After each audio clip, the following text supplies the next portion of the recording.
All right, Jack, let's see what you brought in today. Some storage unit finds, I see. Yeah, it's true. Everybody has something that they like, sort of a fetish.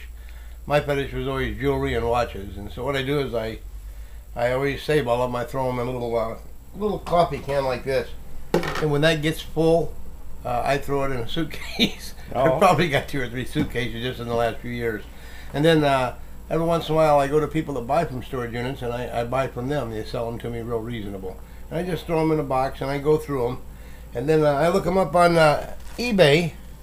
And this is a Mickey Mouse, Solaris, and it's a musical Mickey Mouse.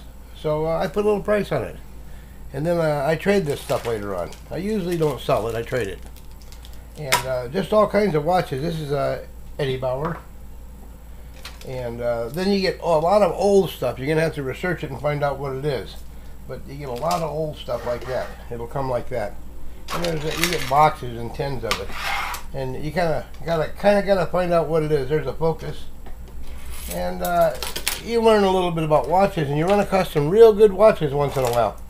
Here's my one of my favorites, Marvin the Martian. Yep, I like him. Yeah, that's a pretty cool one. It is. Now, do you wear these watches, Jack? Nah, or just collect them? I don't wear watches or rings or jewelry or anything. I just like them. Here's a pretty old one right here. This is battery operated. This is a very early Citizen watch. This is a Citizen I'm putting down. Very early, and it's actually battery.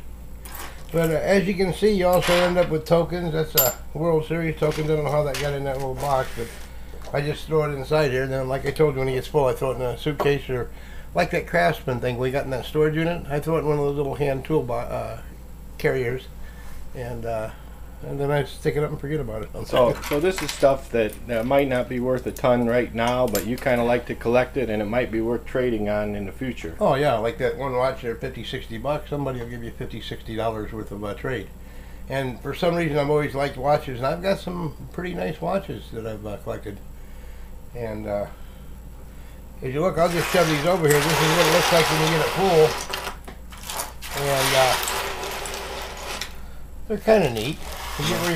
And they don't take up much space. These are ladies' watches, and they're actually wind. You know, they have the springs. They're the old-fashioned. There's a lot of the old-fashioned in there, actually.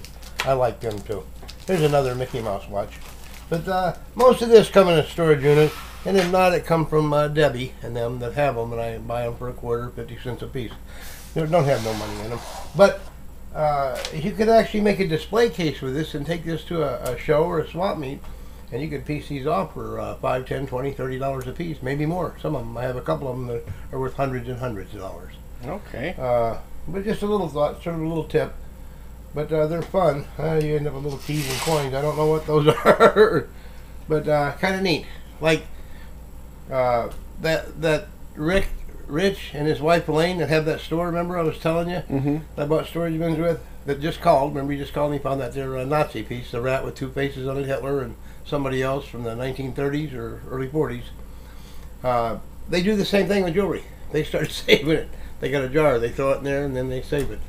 All right, well, that's interesting, Jack. And another little tip, we really appreciate all your info, and I'll see you again soon. Okay, thank you. Thanks.